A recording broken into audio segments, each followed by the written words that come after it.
army had reached the North Edisto River. From there, they advanced slowly, moving across Johns Island, then onto James Island, and finally into St. Andrews Parish, right here in this very corridor. The Drayton family's property became a military campsite, a staging ground where plans were drawn to strike at Charleston itself.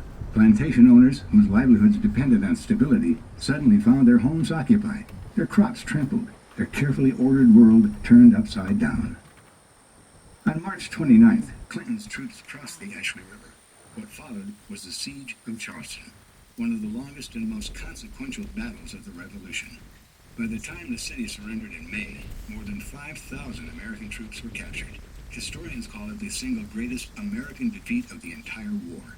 For the planters of the Ashley, it meant living in the uneasy space between loyalty and survival. Some aligned themselves with the crown to protect their estates, while others clung to the patriot cause and risked ruin. Either way, war made itself felt in every rice field and household along this river. For plantation owners, these wars were more than distant battles. They were invasions into their own doorsteps, reminders that wealth and power could vanish almost overnight.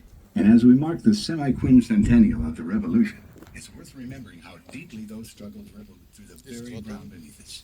If you take a look at the trunks and branches of the live oaks around us, you might spot a patch of green that looks like tiny curled leaves clinging to the bark.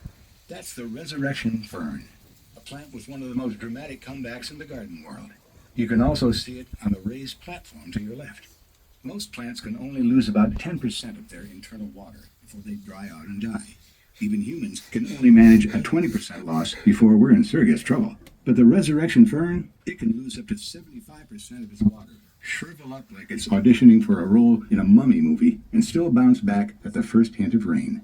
Within hours, those dry, curled fronds unfurl into lush green again, hence the name.